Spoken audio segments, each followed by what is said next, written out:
కర్నూలులో బస్సు యాత్ర ముగిసే సందర్భంగా ఉభయ పార్టీలకు సంబంధించిన ప్రధాన కార్యదర్శులు కమల సీతారాం యేచూరి, కమల సురవరం సుధాకర్ రెడ్డి, అట్లే ఉభయ పార్టీల రాష్ట్ర కార్యదర్శులు comrade P Madhu, comrade Ramakrishna గారు, ఇతర జిల్లా నాయకులు, రాష్ట్ర నాయకులు కపూర్ గారు, ఓబులేస్ గారు, ఇట్లా వివిధ కేంద్ర రాష్ట్ర నాయకులందరూ కూడా ఈ సభలో పాల్గొంటారు. ప్రధానంగా రాయలసీమ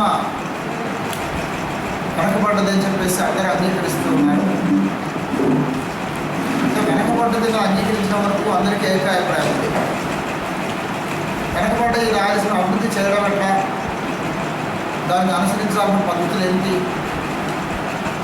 కేంద్ర రాష్ట్ర ప్రభుత్వాలు ఏం చర్యలు తీసుకోవాలి, ఈ విషయంలోనే పాలకులుగా ఉండే వాళ్ళ దృష్టి ఒక రకంగా ఉంది, పూర్తిగా రాజకీయ పార్టీల దృష్టి మరో రకంగా ఉంది. కమ్యూనిస్టులుగా ఈ సమాజ శ్రేయస్సు కోసం పోరాడేవాళ్ళుగా మా దృష్టి మరో రకంగా ఉంది. అందుకనే కమ్యూనిస్టులుగా ప్రజల పక్షాన పోరాడడం, ప్రజా సమస్యల పరిష్కారం కోసం నిరంతరంగా ఉద్యమాలు నిర్వహించడం ఒక కర్తవ్యంగా భావిస్తున్న కమ్యూనిస్టుగా మేము ఈ సందర్భంగా ఈ ప్రజా సమస్యలను ప్రభుత్వాల దృష్టికి తీసుకురావాలి అని చెప్పేసి అనుకుంటున్నాం. ముఖ్యంగా విభజన సందర్భంగా ఇచ్చిన హామీలు కానీ, రాయలసీమకు ప్రత్యేక ప్యాకేజీ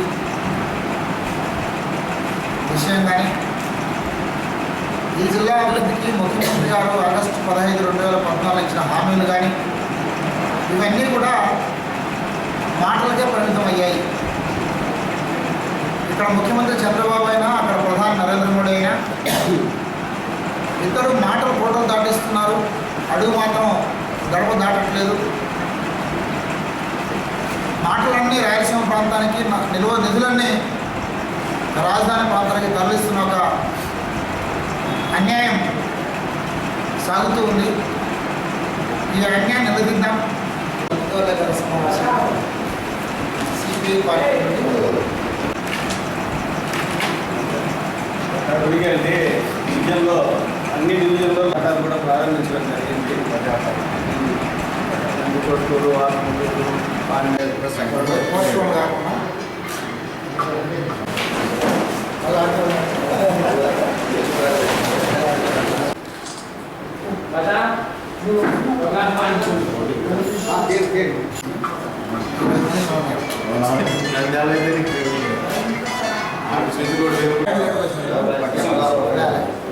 స్నాక్స్